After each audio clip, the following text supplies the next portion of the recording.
We finished up the rookie profile, so now it's time to put that content into some actionable fantasy advice. John joins me to do a 3-round Superflex PPR no tight end premium mock draft. So let's get to it. The rookie profiles are done. Now it's time to put that advice into action.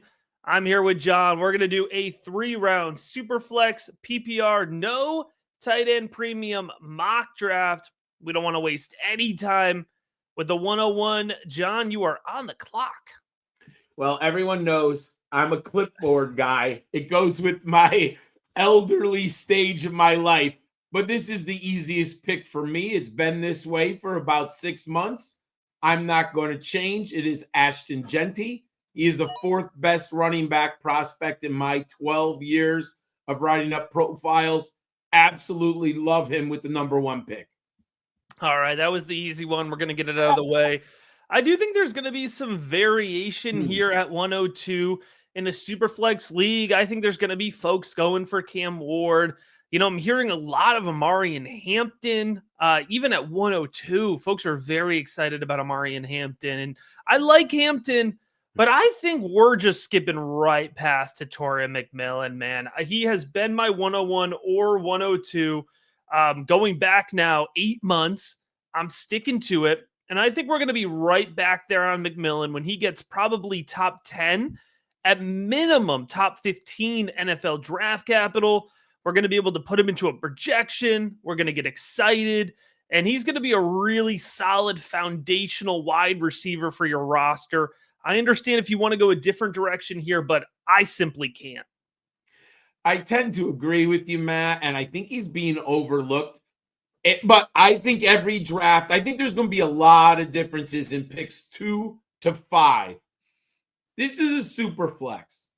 And most likely, if you are picking 3rd, you probably do not have 2 good quarterbacks. You might have 1. Your chances of having 2 at this spot are slim. And I've said it before, and I know you've mentioned it. This is the cheapest place to get a quarterback. I'm going Cam Ward here. He's my number 1. Even if let's say I had Brock Purdy and Michael Penix, which is a possibility, I would still go quarterback here. Injuries occur all the time. We have failure at the position. And in dynasty leagues, Superflex, quarterbacks tend to hold value. So I'm going to go with Cam Ward at number 3, but I do think people will go a different direction at times. I think it's absolutely possible Cam Ward slides past 103 in your Superflex drafts, but if he does, I would be looking to trade up. Like, I want to get Cam Ward at 104, 105. We have a pretty good idea that he's going to the Titans. And I'm going to tell you right now, he's going to fit into my projections somewhere around QB 18, QB 20. That's a starting quarterback in Superflex League. So if you could get him 104, 105, that is going to be a fantastic value. And this mock draft very much is what we want to do, but I do want to make sure we're keeping a fair read on consensus so that as you're watching or listening, you're getting an idea of where players could actually go in your drafts. And if you feel like you don't agree with where we're taking players, or you want to comment, let us know how you feel about a player, please, if you're watching on YouTube, we welcome that Discord and that discussion. That being said, I'm going to take Amari and Hampton here, 104. And I know I led by saying, I don't think you should take him at 102. I want to clarify. I'm very excited about Amari and Hampton. I've been talking about him as a first-round NFL draft capital running back since, early January. And now it seems like consensus is there with him. I expect him to get a volume load somewhere between 225 and 250 touches. That's going to be a really instant impact player on your roster. I think he's going to slide right into that running back 2 territory. What I'm asking folks is don't make him too much. Like, don't get your expectations too high. He's not in the same tier as Ashton Jeanty, and that's okay. This is going to be a conundrum here. Anyone who has watched Matt and I profiles over the year, we got 28 up right now in the rookie big board. And Matt and I have both scouted all the quarterbacks in detail. I'm not a Shedeur Sanders guy here, and it's far too early for Jackson Dart, but we are in a super flex league. So I'm going to go with the running back I love on the board right now. And you notice we have something called PPR. I'm going Trevion Henderson, number 5. I think the NFL is going to love him, Matt. I think he's a very efficient quarterback. Obviously, landing spot matters. But if you're going to give me 220 touches every year, I'll take Trevion Henderson. You had me there for a second. I thought we were about to get Shedeur Sanders off the board 105. I got nervous. I had to have a little drama, right? It's got to be a super duper flex to get me there. At 106 here, there's 2 players that I would be thrilled to get at the 106. And I'm going to take the player who I think is going to come off the board first, even though he's actually lower on the rookie big board than the second option here for me. And despite the fact that it's not a tight end premium, I'm going Tyler Warren, the tight end out of Penn State. I just can't leave him out here. Folks, the versatility, the pass catching ability, the ability to win in traffic. You know, I was putting together every year. I put together, or I have a database of rookie production going back to 2018, and I was updating it with 2024 production. And I'm not saying that he's going to be Brock Bowers in terms of production, but the idea that he's somewhere between Sam Laporta and Trey McBride as rookie producers is very realistic. And that is an instant top 5, top 6 tight end for your fantasy roster. And you just cannot replicate the value of hitting early on tight end. I'm doing a startup draft right now with the Rookie Big Board patrons. Brock Bowers went 109 in a startup, and I was a little jealous that I didn't do it, to be quite honest with you. So I'm going to take Tyler Warren here. He's not quite at the level that we've seen, with Brock Bowers, but I think somewhere between Sam Laporta and Trey McBride is a fair comparison here for what you're going to get in production. I love that analysis, and he was going to be my next pick if he had slid. So I love that. And you know, it's funny. I hear people always talk about Brock Bowers and Sam Laporta, and Trey McBride falls out of the conversation. And if he has any upward tick in touchdowns, what did he score? 1, maybe 2 last year? Yeah. Trey 0 McBride, as a rookie. Yeah. He would be unbelievable. So I love Tyler Warren here. Now I'm going to go on my board, and I have my Superflex rankings up. I'm going to be true to my board. I'm going Quinshon Judkins here. I believe the NFL loves him much more than fantasy fans understand. I am not a Shedeur Sanders fan. I'm not going to go here with Sanders. I'll take Judkins. I think he's a stud. I think he's probably I have him as the 4th best back in the class, so I'll take Judkins here. I'm torn between taking the player who I think folks are going to want to see come off the board here and taking the player who's highest on my board. But I'm going to stick to my board, which, by the way, is the Rookie Big Board, which is available to everybody. You could join patreon.com/Rookie Big Board. The link will be in the episode description, whether you're watching, whether you're listening. And I'm going to go with Luther Burden, the wide receiver out of Mizzou. He is going to be the best value of draft season, because I think what we just did here, John, is completely realistic. And I think that there's multiple leagues where there could be 2 more players drafted before Luther Burden. He's fast. He's a great route runner. He has clean hands. I know that he's a yak guy, but he does so much more than that. If you're just looking at the production and you're worried about that 2024 production, folks, you do not understand the content. Please take 10 minutes, watch our Luther Burden video. We're going to make a very compelling argument for why at 108, he's going to be an absolute steal. John, I don't know if you remember back to the CeeDee Lamb year. He was going off the board 107, 108, 109. I'm not saying Luther Burden is CeeDee Lamb, but that's the value that's ringing in my ears as I'm thinking about where I might be able to get Luther Burden.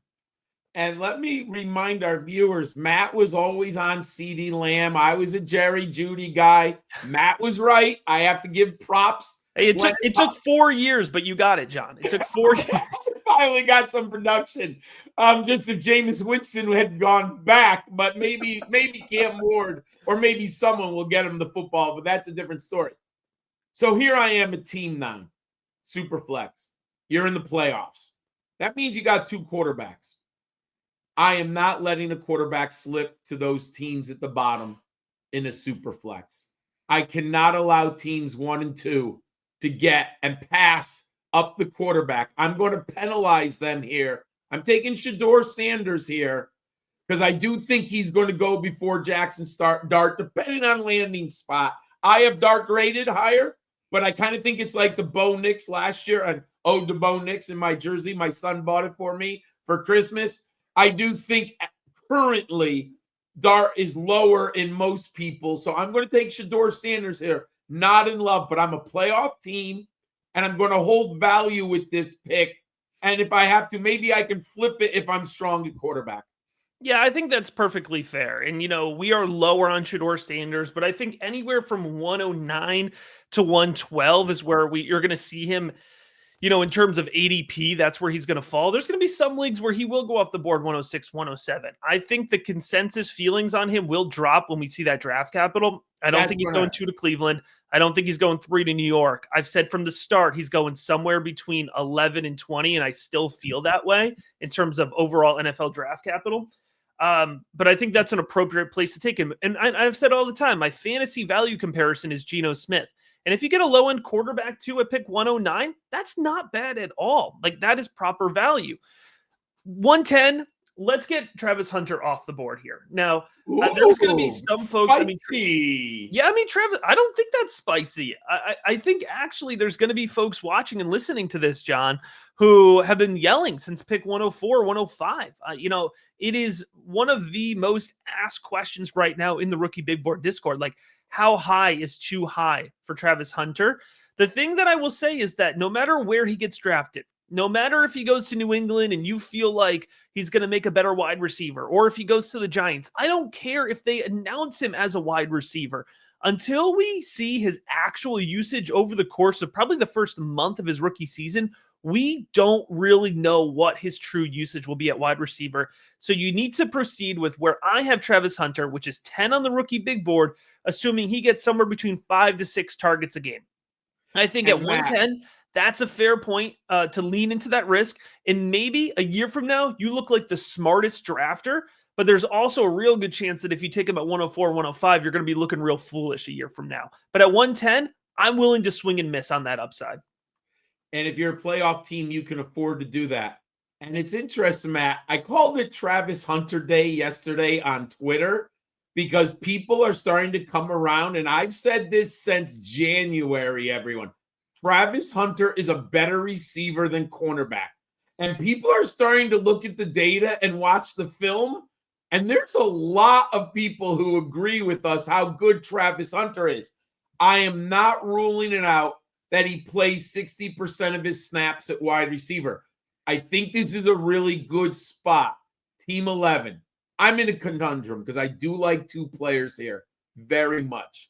And I'll admit, I tend to be conservative if I'm in the playoffs this late. That's why I got a lot of Jordan Addison 3 years ago, because I had good teams and he was always floating around late. And I'm like, he's going to Minnesota. They got Kirk Cousins. They have Justin Jefferson. I know he's a little undersized, but I liked him, and I got a ton of them that year. I'm going to take Emeka Egbuka here for almost the exact same reason. I think he has a really high floor. I admit his ceiling is not your 1,400-yard ceiling, but give me 85 catches for 1,100 yards in his peak season. Matt, I think he's very good.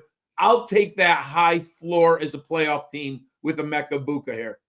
John, I will up your floor and give you somebody with upside too, also at the wide receiver position. I'm going Matthew Golden. I think this is a great value right now. Golden right now, he's 7 on the Rookie Big Board. I am a little bullish on him, but I liked his skill set. Going back to Houston, I liked his pass catching and route running ability before that blazing 40 time. So I know folks get a little worried, the overreaction to the 40 time. I think Golden's going to get somewhere between 11 and 20 NFL draft capital. If I could even get him to 90 targets in a projection, and by the way, I will have projections out for every single rookie drafted the Monday after the NFL draft available at patreon.com/rookieBigBoard. If I could get him to 90 targets, then I think 112 is going to be a screaming value for Matthew Golden. But what I think that reflects, John, is as we head into the second round, there are still really, really good players available. There's great value.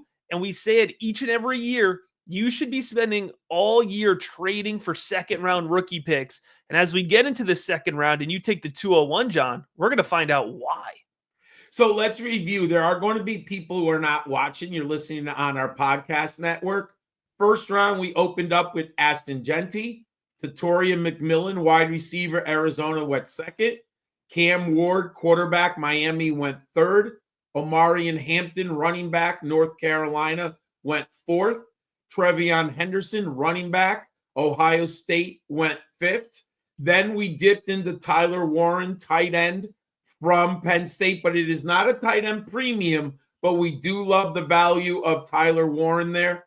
Then we went again with running back Quinshon Judkins, Ohio State. Our second receiver came off the board at number 8, Luther Borden of Missouri. Then we took another quarterback, Shedeur Sanders out of Colorado. With pick number 10, we grabbed Travis Hunter. The ceiling is astronomical. What if he does play wide receiver full-time in 2 or 3 years? Wide receiver Emeka Egbuka, Ohio State, went 11. And wide receiver Matthew Golden, wide receiver, Ohio State. That's our first round. I think in general that the average, at least 11 of those guys are going to go off in the first round of every Superflex draft. Opening team here, number 1. Let's say I have Ashton Jeanty. I was the worst team in the league unless I pulled some trade or something, which is always feasible here. But this is a running back draft. I'm going to take my number 5 here. Caleb Johnson, Iowa. I still love him. He's my number 5. I do think he's zone scheme dependent. I do want the young man to be in an outside zone running game. Landing spot will determine if he's a first or second round pick in dynasty drafts. But I do love him. You can't coach size. You can't coach vision. And he's got power. So I love him here at the top of the second round. I'm glad you took Caleb Johnson so I didn't have to. This team here went to Tatorian McMillan in the first round, and they're going to double down on wide receiver because I'm going to take my wide receiver 5, and that's Jalen Noel out of Iowa State. Folks know I am high on him. This is probably higher than his ADP, but I want to make the point now because when he gets top 50 NFL draft capital and potentially even first-round NFL draft capital, I don't want folks to come here and be surprised from what the rookie big board was putting out. I'm a huge fan. He's got great hands, separates consistently, wins over the middle, has scheme versatility, good footwork, good separator. A big fan of Jalen Noel, and I feel confident the NFL is as well. I love that pick. He definitely was in my top. I had 3 players here who are looking at. Now, I'm a little higher on this young man than most, but I think the draft community's coming around to him. I'm going to go wide receiver Alec Ayamanor out of Stanford. I think he's a classic X receiver, Matt. You and I broke him down on our video profile. If you need an X receiver with speed who can challenge the secondary, beat the corner deep, challenge your safeties, that's Ayamanor. I love him here at the top of round 2. This might be a little early compared to consensus, but I'm very comfortable taking him right here. All right. Yeah, I think we have 2 picks that are probably jumping ADP a little bit here, and that's all right. We're not just reading off ADP here. We're giving you our takes. So a few guys who I feel like, we're itching to get off the board. I'm going to stick with the player who I like here and most closely matches ADP. There's one running back that I like more than Cam Skattebo, but I think Skattebo is going to come off the board early second. So I'm going to play my cards here and see if I can get my other guy a little bit later. Skattebo, he's going to be, probably half your league, is going to be really excited about him. The other half is not going to be interested, but I feel like the excitement around him is going to get that early second round draft capital. He's powerful between the tackles. He's explosive. He's got good lateral quickness in a phone booth. He's got good short area quickness. He wins in short yardage situations. He's going to be a goal line dude. If Skattebo steps into a high volume situation, somewhere between 200 and 225 carries, then he's going to be in a really good position to make an impact as a top 24 fantasy running back in his rookie season. And if you could get that round early in round 2, I mean, you cannot be upset with that. No, I don't think you can. Even though I'm going to go a different direction. I'm going to go running back. I'm going to go with the running back I have a little higher on the board. Matt left him for me. I'm going RJ Harvey, UCF. I know that, people wonder where he's going to go. Matt, I look at a 3-year window at running back. I know he's a little older. I believe he's 24 right now. I'm okay. I'll take the 3-year window. I love him. He's my 6th ranked running back in the draft. So I'll take RJ Harvey here. Woo! I like RJ Harvey, but man, you like RJ Harvey. I do like RJ Harvey. I like that, man. We got some hyped fans on our RJ Harvey rookie profile. So if you haven't checked that one out, I definitely encourage you to do it. Well, I'm going to be honest, man. Like, I feel like folks are going to be looking at the board here. There's going to be some Jackson Dart fans that are wondering why he hasn't gone off the board in a super flex. There's going to be some Colston Loveland fans, kind of yelling for him to come off the board. But at 106, these guys took Tyler Warren in the first round. So I don't know if we want to double down on tight end. I'm going to go with the running back who, when you said I left him for you, John, I thought you were going to steal Devin Neal from me. Oh. So I got nervous and I'm going to react to that. I want to take Devin Neal. He's still 13th overall on the rookie big board for me. I'm sticking to that take. I think he's got excellent vision, great cutback ability, good running instincts. He's got good lower body strength, and he's a really underrated pass catcher. So in a PPR league, if you can get an excellent pass catcher at 213 pounds, that's simply not something I'm willing to pass up here in the mid-second round. Hey, I definitely like Devin Neal, but I do now have Harvey over Neal in my ranking. So I wanted to be truthful with the viewers. I like it. And now I think in a super flex league, and there are rumors about Dart. If you watched our shows, I love Dart. I have all year. I'm going to take Dart here and learn from the people who passed on Bo Nix last year. We did not at the rookie big board pass on Bo Nix, but there were lots of people who did, and you're paying for it dearly right now. If Jackson Dart goes in the first round, you've got to take him here. If he falls to the second, we can have a discussion, but I do think he's going to go off in the first round of the draft. All right. We're going to take Jackson Dart there. I will say, I do just want to, Jackson Dart is much more of a projection pick than Bo Nix was. Like much higher ceiling. Absolutely. Much higher ceiling in Jackson Dart, but I don't think he's going to have the ability to come in and make like an instant impact in the way that Bo Nix did. Hey, I got a Bo Nix jersey on. He landed in the perfect spot for him to succeed. Yes. Yeah. I mean, that with Sean Payton and that offense, he landed in the perfect spot. Yeah. And Dart could end up with good draft capital. So, 207 is not a reach at all in terms of where he's probably going to go. I'm going to go ahead. I'm going to take Colston Loveland off the board. We've talked about Loveland, and for me, I like him. I don't love him. There's a lot of folks who love him, a lot of folks who want to take him early second round, but I would love to take him 208. I think that's a perfect spot for his value. He should come in and be an excellent pass catcher. I'm worried about his blocking ability, which might limit his snaps early on in his career. So he might be a guy that breaks out year 2. And is floating somewhere in that tight end, let's say tight end 10 to tight end 16 type range. So really good value for drafting in the back end of the second round. But I'm not as excited for an instant impact in the way I am about, somebody like Tyler Warren, who we took in the first round. Hey, I was going to take Loveland or Dart, but in a super flex, I went with the quarterback. And I do like Dart. I'm high on him. So I love your Loveland pick. I think he's a second round dynasty selection. Now, this is really where the draft kind of gets challenging, Matt. Yeah, I would say we hit a tier break right here. That's pretty wide open. I agree totally. So I'm going to be true to my rankings and what I've seen. I'm going to go Bayshell Tune at running back. Oh, wow. This is a risky team. I got Shedeur Sanders and Tune. I'm going for the grand slam or I'm going to strike out, but I am a playoff team. So I'm going for it. I like Tune a ton. I got to be honest with my board. So I'm going to take him here at the back end of the second round. Yeah, real home run selection here. You could absolutely smash this one out of the park if he does hit.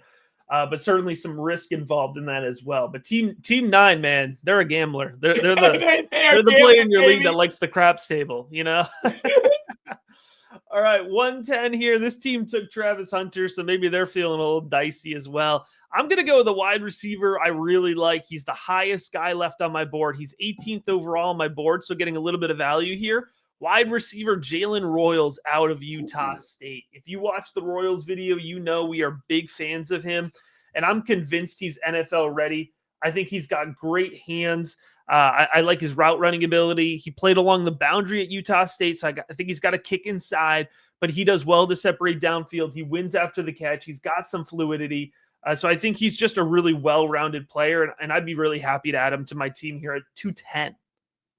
Sneaky pick. I like it.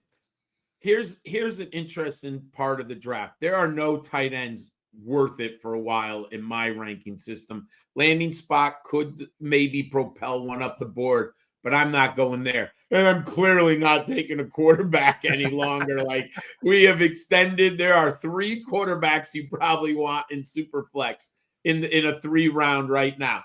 So I'm going to I have 2 wide receivers I like very much. I'm going to hope maybe one slips, but I'm going to take Trey Harris here. I'm open that the NFL does not like him. There are many different opinions. SEC receiver with the resume. I know he's a little slower, but I do think he can play on the outside. I don't think he's Leggett, Xavier Leggett, and I don't think he's who's the other big Mingo? receiver? What? Mingo? Yeah, I don't think he's Mingo. I think he's better than them. I think there's more fluidity and nuance in his game than those two. So I'll take Trey Harris here. Yeah, I like that. I'm a little bit lower on Trey Harris, but I think that reflects consensus very well. And I think it's a great example of, as you would know if you're watching the Rookie Big Board a ton, John leans a little bit more into the stats. I lean a little bit more into the film, although we both have a healthy dose of each. Yeah. And I think the folks who are looking at the numbers really do see Trey Harris pop more, right? And so that's where there's a difference there. And so it totally makes sense that he comes off the board 212. I'm going to go ahead. I'm going to take Dylan Sampson off the board here. I'm a fan of Sampson. I'm not Sampson's biggest fan, but I think at 212, that's a really nice value. I think there's a lot of leagues where you're going to see him coming off the board more 206 to 208 type range. He's explosive. He's got big home run threat ability. I like his vision between the tackles. I do think he lacks a little bit of elusiveness in space. I think he lacks a little bit of consistency to his game.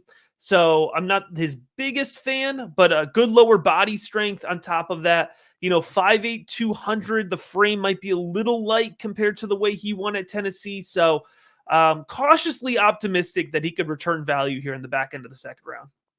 I like that pick. And once again, I'm going to review the second round for all those listening on the podcast. To open the second round of the draft, running back Caleb Johnson, Iowa. Then wide receiver Jalen Noel from Iowa State. Wide receiver Eric Ayamanor from Stanford. Running back Cam Scadaboo from Arizona State. With pick number 5, RJ Harvey, running back UCF. Then we had running back Devin Neal of Kansas. We took the 3rd quarterback in the draft at pick 7, Jackson Dart of Mississippi. 2nd tight end at pick 8, Colston Loveland of Michigan. Then we went to running back Bashel Tutin out of Virginia Tech with pick number 9. And the last 3 picks in the draft are wide receiver Jalen Royals out of Utah State, Trey Harris out of Mississippi. And running back Dylan Sampson out of Tennessee. So that's our first 2 rounds. Matt and I have one more round to go to get the top 36 players for everyone. Now, I'm going to pretend this is real because there's running backs I like here, Matt. But even I don't have the guts to go 3 straight running backs in a draft here. So I'm going to look at my board, and I'm going to go Jaden Higgins, wide receiver, Iowa State. I think there's different perspective on Higgins. I do have my questions about separation, but I also really do like the player. He pops in the model. I do like his use of his body. He's not an uber separator, but I'll take the risk here. He's my highest ranked wide receiver remaining on the board. Yeah, and I think that's a good pick. I think he would have come off the board earlier in a lot of drafts here. There are definitely Jaden Higgins fans, and that was the last rookie profile we did, and we like him. We don't love him, and so early round 3, I think, is an appropriate spot. I'm going to take a wide receiver who I really like. I might be able to get him much cheaper than actual rookie draft, but I was wondering. I know. I had to claim Ty Felton, the wide receiver out of Maryland here. I love him. He's athletic. He's got great hands. He separates so well. You would know his name so much better if he even had competent quarterback play. He wins before the catch, after the catch. I love his ability to stink and flip his hips through his routes. He's really clean in that way. I think he's going to get day 2 draft capital. I think it's going to sneak up on some folks. And, I'm fine planting my flag on Felton and at this point and, making sure folks know I'm all in on the wide receiver out of Maryland. And Matt, I'll double that. I'll fist pump you because Matt and I are Ty Felton fans. If you aren't familiar, please go to the Rookie Big Board. We just did a profile of Felton. When was that? Like last Tuesday or something? It came out. Both Matt and I like him. I like that pick. Now, sneaky hint here. You probably don't have to draft him here. Yeah. I think you can get him later, but Matt and I are just telling you, flag planting, that we like this young man a ton. So I love that pick. So now I'm looking at a team here. Again, I like to focus. How would I construct my team to help the viewers? So if I've gone quarterback, wide receiver here, I probably need a running back. And I'm looking at a team that finished 3rd to last year. Matt, I like DJ Gibbons. I'm going the Kansas running back here. I'm hoping for day 2 draft capital, but it's a loaded class. I would not be surprised if he goes in the 4th round, but I have a 3rd round grade on the young man. I think he can take a bigger workload than people expect, and I think he's got really good pass catching skills. So I'll take Giddens here, everyone. And some folks might be watching and saying, why are we, trying to build a well-rounded roster in a mock draft. And I think it's important that we're taking the time to consider, the construction of the teams we're drafting, because that's what your league mates are going to do, yes. And that does affect ADP. So I think it is important to make sure that we're drafting in context when we're doing this type of exercise. I'm going to go to the running back position as well, because I don't care. This team has 2 running backs, and I've got a guy who I really want to talk about. I'm taking Brashad Smith, man. I love Brashad Smith. Oh. Explosive, excellent change of direction ability, a step and plant. If we're talking about a PPR threat, Brashad Smith is a PPR threat. Started as a wide receiver, transferred, finished his last season at SMU as a running back, was highly productive. Is this sounding like anybody from last year's draft class? Maybe somebody who told you to draft in the 3rd round, Tyrone Tracy. There's all the makings here. Brashad Smith, 5'10", 194. He's a little light, but even if he's in a pass-catching specialist role to start, he's going to return a good, solid value at 304 and then have a lot of upside if he gets a chance to even have 150 to 160 carries on the ground to pair with probably 50, 60 targets through the air. So I look again, here's another team with double running backs, Matt, and I like Brashad Smith there. And you could make the argument that he's worth it because he might be the perfect flex player. We can make the argument team building here. We're going for the flex. But on this double running back team, I don't like any of the tight ends here. There's no way I'm going quarterback here.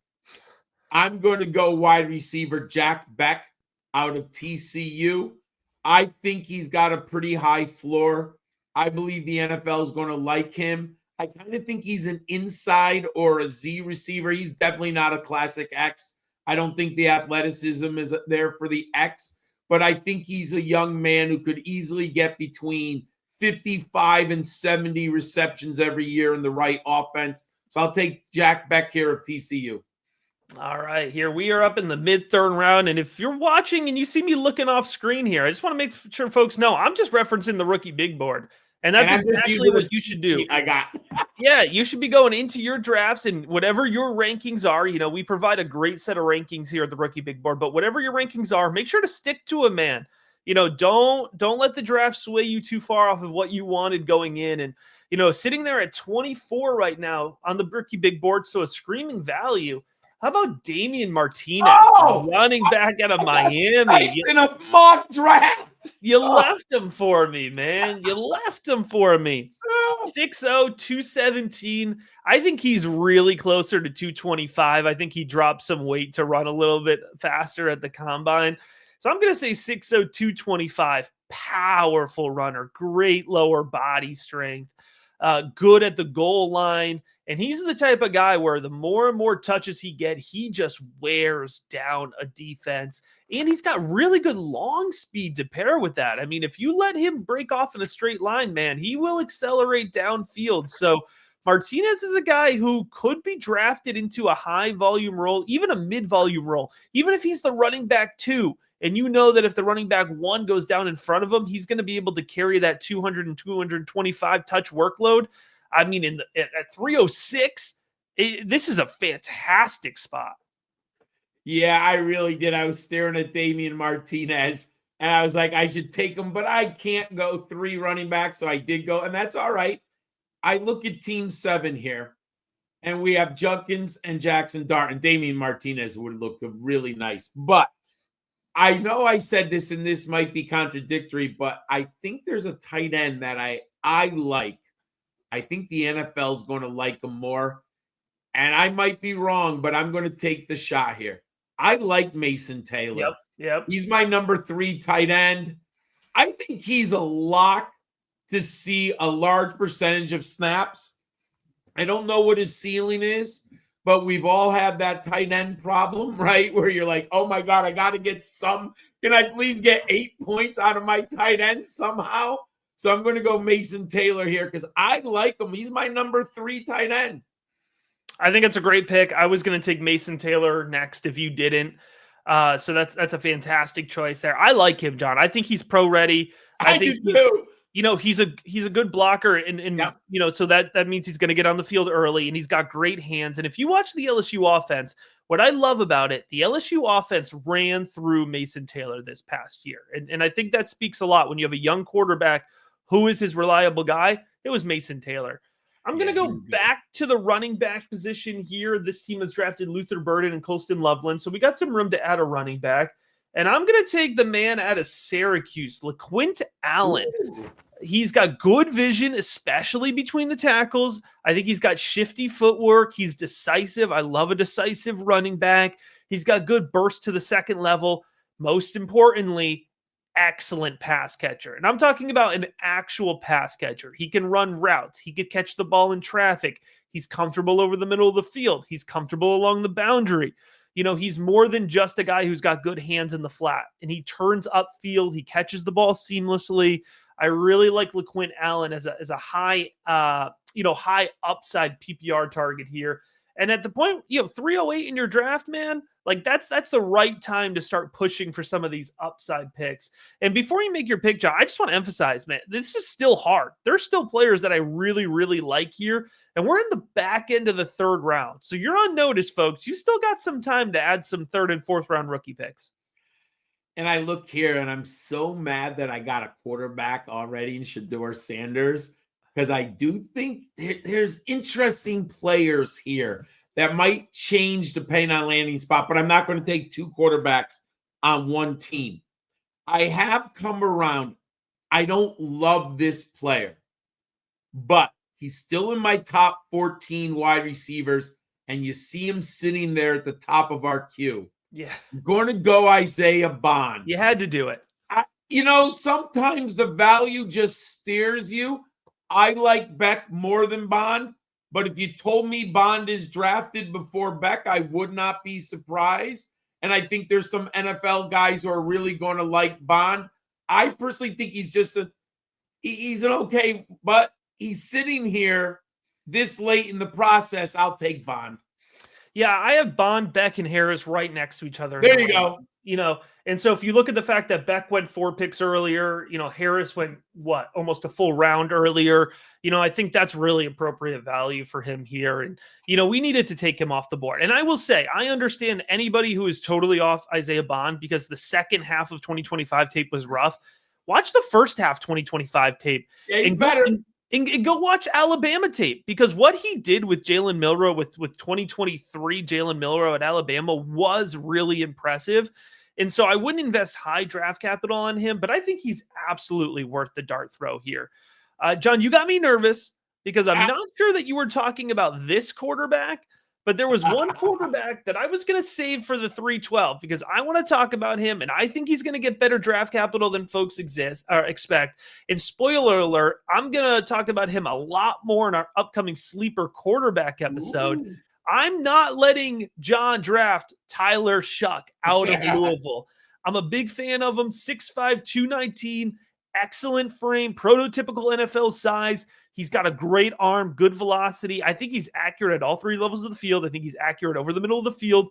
For a guy who's 6'5", 220, he's very mobile. He can move the pocket. He keeps his eyes up when he's scrambling. He's always looking, through that next read. So I think he's a good decision maker, a bit of a gunslinger, a bit aggressive. He's underrated. He's going to be drafted a little bit lower because he's older. He's 26, I believe. He'll be 26. But guess what, folks? The experience worked pretty well for Bo Nix, right? I mean, I'm not saying that's one example, but experience isn't a bad thing. And the other thing is he's had 3 season-ending injuries: collarbone, fibula. Those are not soft tissue. Those are not muscular. So I think he's going to get day 2 draft capital. I really do. And I wouldn't be shocked if Jackson Dart goes earlier than we expect. Say Jackson Dart goes right at the top of the second round or the back end of the first round. I think Tyler Shuck is going to be that next guy up that a team is going to really kind of push up if there's an early kind of quote run on quarterback. So I'm calling it now because I don't want anybody to accuse us of reacting after he gets good draft capital. I think I let the cat out of the bag on my strategy because I do like a quarterback here. Now, Matt and I do disagree on our fourth quarter. Well, I think Matt has Dart third, but I could be wrong. I haven't looked at his. I have Dart. I still have him third. Okay. So I do not have Shuck third. I'm still looking a little bit through a fantasy lens, and it's a super flex. And I lost in the championship game.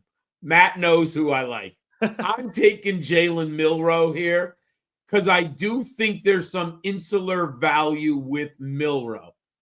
Everyone knows if he gets on the field with those wheels, Matt, you could just see the young man getting 70 yards rushing and a touchdown, which gives you 13 fantasy points with nothing in the ear. He's going to get a chance at some point. Unless, my film grade says he's not that bad. He's going to get a chance. We saw Tommy DeVito play quarterback last year. So there's no question that Jalen Milroe will get a shot. So I'm getting value in a super flex, to me, in an uber athletic fantasy producer. I'll take Milroe here. All right, the hardest pick of the draft here. The last one, we could do a 6-round draft, but we don't have the time here. I'm going to go ahead and I'm going to make our last pick a tight end here. I think he deserves to be taken in the first 3 rounds. So I'm going to go Elijah Arroyo out of Miami. Athletic, very efficient when he was targeted. He made, plays consistently, good hands, wins in contested catch situations, good body positioning. Has a little bit of a scoop after the catch, impressed at the Senior Bowl. And so I think he's going to get pretty good draft capital. Expect day 2 draft capital for Elijah Arroyo. And I think if you're getting here at the 36th overall pick, he's 30th on the rookie big board. So that's good value right there. Lots of good value available over at patreon.com/rookie big board. If you're watching all of our profiles, if you're listening to this mock draft, you're going to love the resources we have available over there. The Dynasty Devy rookie rankings, 2025 seasonal projections, 108-page rookie guide, one-on-one draft consultation calls, Rookie Big Board Discord with personalized advice. So much good stuff there. John, Thinking about taking us home here. Any big takeaways, final thoughts to wrap up this draft? In a super flex league, I just counted 14 running backs went in the 36 picks. I think that's about what will happen. Now, there might be a little difference of order. Maybe you get 15. I believe 5 quarterbacks in a super flex is about right here. And I think we hit it with there's 4 tight ends you essentially want, right? I don't think any of the other tight ends. So I really like how we put this together. Obviously, landing spot is going to matter on some of the value. And Matt and I are pretty honest to our boards and who we like after all of our scouting. So I love this draft. Couple reminders. Matt mentioned it. We are doing a sleeper, 2 back-to-back sleeper episodes. So they will be out within the next 14 days, everyone. So check out, stay tuned with us for those sleepers. And then our biggest show, Matt is the one who commands this ship. We will do a mock draft immediately after the NFL draft. Within the first, 4 hours of the draft ending, Matt gets us all together. So stay tuned. We got a lot of stuff on the rookie big board. Absolutely. Let us know how you thought of this mock draft went. Who was too high? Who was too low? Who did we leave off? Drop us in the comments. We truly, genuinely love the discussion, and we're going to be back real soon with some more rookie content.